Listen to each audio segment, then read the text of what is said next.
Hey there. Subscribe to my channel. And also press this bell icon. کہ جنت کے باغ میں کئی قسم کے پھول ہیں لیکن سب کی خوشبو ایک ہے، ویسے ہی ہمارے دھرم الگ ہیں مگر ہمارا خدا ایک ہے۔ ٹیپو سلطان ایک پنج گانا نمازی تھے۔ انہوں نے اپنی پوری زندگی میں کبھی تہجد نماز بھی قضا نہیں کی تھی۔ جب ٹیپو سلطان نے مسجد اعلیٰ کی تعمیر کروائی تو ان کے استاد محترم نے ایک شرط رکھی کہ اس مسجد کی پہلی امامت وہی کرے گا جس نے آج تک تہجد نماز بھی قضا نہ کی ہو۔ کوئی بھی امامت کرنے کے لیے آگے نہیں آیا۔ تب حضرت ٹیپو سلطان خود آگے بڑھے اور اپنے استاد سے کہا کہ آج آپ نے میرا راز پوری دنیا کے سامنے ظاہر کر دیا۔ یہ کہہ کر حضرت ٹیپو سلطان نے مسجد اعلیٰ کی پہلی امامت کی۔ ٹیپو سلطان ہمیشہ مسجد کے سائڈ ڈور سے اندر داخل ہوا کرتے تھے نماز کے لیے۔ کسی نے اس کی وجہ پوچھی تو انہوں نے کہا، اگر میں مسجد کے مین ڈور سے اندر گیا تو ہو سکتا ہے کوئی مجھے دیکھ کر میرے احترام میں کھڑا ہو جائے۔ یہ غلط ہوگا کیونکہ اللہ کے گھر میں ہم سب برابر ہیں، اس لیے میں ہمیشہ سائڈ ڈور سے یعنی بازو کے ڈور سے داخل ہوتا ہوں۔ ٹیپو سلطان ہمیشہ فجر کی نماز ادا کرنے کے لیے پیدل اکیلے نکل جایا کرتے تھے۔ تو ایک بار ان کے سپاہیوں نے کہا، حضور آپ اکیلے نہ جایا کیجیے، ہمیں حکم دیجیے، ہم آپ کے ساتھ چلیں گے۔ تو حضرت ٹیپو سلطان نے جواب دیا، جب میں اذان سن کر نماز کے لیے نکلتا ہوں تو اس وقت مجھے اپنی جان کی فکر نہیں ہوتی، کیونکہ جس رب نے مجھے نماز کے لیے بلایا ہے وہی میری حفاظت کرے گا۔ جب انگریزوں نے دیکھا کہ تھرڈ میسور وار کے بعد بھی ٹیپو سلطان نہیں جھکے اور میسور پہلے سے زیادہ خوشحال اور ترقی کرنے لگا تو انگریزوں نے ٹیپو سلطان کو ہٹانے کا فیصلہ کر لیا۔ انگریز جانتے تھے کہ وہ ٹیپو سلطان کو نہیں ہرا سکتے، تو انہوں نے مراٹھا اور حیدرآباد کے نظاموں کے ساتھ مل کے پھر سے میسور پر حملہ کیا۔ یہ فورتھ میسور وار وہ جنگ تھی جس نے انڈیا کی پوری ہسٹری بدل دی، کیونکہ ہندوستان کی آخری ڈیفنس تھے ٹیپو سلطان۔ جب جنگ شروع ہوئی تو بہت لوگوں نے ٹیپو سلطان کو دھوکہ دیا، جیسے میر صادق، میر ندیم، پورنیا پنڈت۔ اور وہ 4 مئی کا دن تھا۔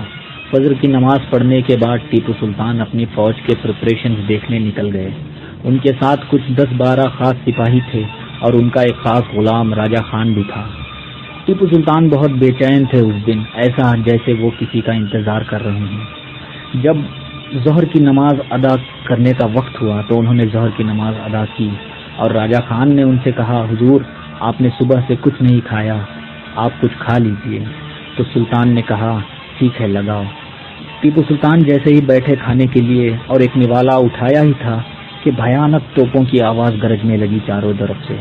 انہوں نے نوالا نیچے رکھا اور کھڑے ہو گئے اور کہا، الحمدللہ میرے ساتھیوں، وہ وقت آ گیا جس کا انتظار تھا۔ جو میرے ساتھ آنا چاہے وہ آ سکتا ہے اور جو نہ آئے اس پہ میں کوئی گلہ نہیں کروں گا۔ تو سب لوگوں نے کہا، حضور ہم آپ کے لیے اپنی جان حاضر کرتے ہیں، ہم آخری سانس تک آپ کے لیے لڑیں گے۔ یہ سن کر ٹیپو سلطان نے کہا، نعرہ تکبیر۔ تو سارے سپاہیوں نے کہا، اللہ اکبر، اور سب واٹر گیٹ کی طرف بڑھے جہاں انگریز قلعے میں داخل ہو رہے تھے۔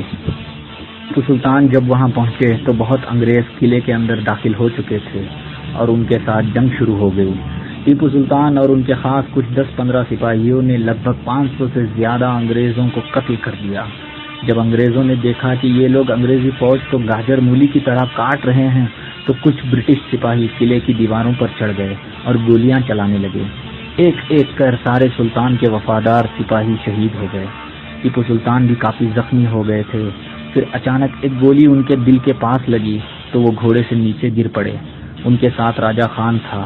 راجہ خان نے کہا، حضور یہ لوگ جانتے نہیں ہیں کہ آپ کون ہیں، اگر آپ اجازت دیں تو میں اعلان کر دوں گا کہ آپ ہی ٹیپو سلطان ہیں، تو یہ لوگ آپ کی جان بخش دیں گے۔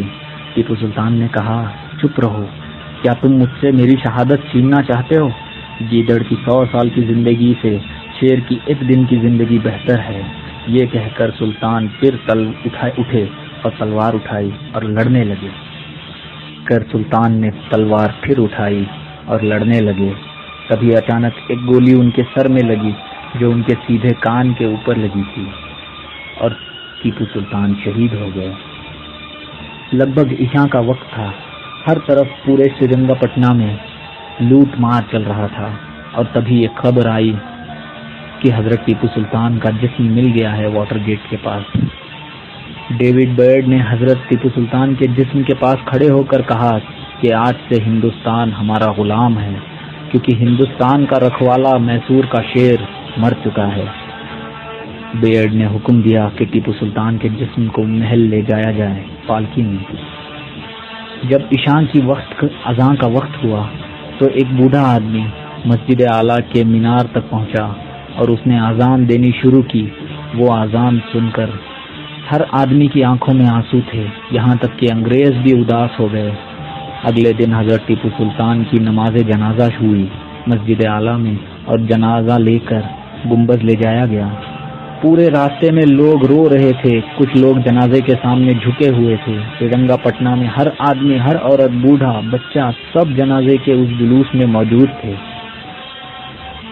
برٹش کیپٹن رچرڈ بیلی نے اپنی ڈائری میں لکھا ہے، جب ٹیپو سلطان کو دفن کیا جا رہا تھا تو ہم لوگوں نے 21 توپوں کی سلامی دی ٹیپو سلطان کو، تو ان توپوں کی آواز کسی کو سنائی نہیں دی، کیونکہ آسمان میں ایسی بجلیاں گرج رہی تھی، ایسا لگ رہا تھا کہ آسمان والے خود ٹیپو سلطان کا استقبال کر رہے ہیں۔ اور جیسے ہی ان کو دفن کر کے ہم لوگ آگے بڑھے، ایسا طوفان آیا کہ لگ بھگ پورا سرنگا پٹنہ ڈوب گیا کاویری کی باڑھ میں۔ یہ تھی کہانی حضرت ٹیپو سلطان کی اور ان کی زندگی کی۔ وہ جاتے جاتے پوری دنیا کو ایک ایسا پیغام دے گئے کہ دنیا قیامت تک اس کو یاد رکھے گی کہ گیدڑ کی 100 سال کی زندگی سے شیر کی ایک دن کی زندگی بہتر ہے۔ اگر اس کہانی میں یا میرے بتانے میں کوئی غلطی ہو گئی ہو تو اللہ رب العزت مجھے معاف فرمائے۔ میرا نام شفیق احمد خان ہے، میں ایک عاشق حضرت ٹیپو سلطان ہوں۔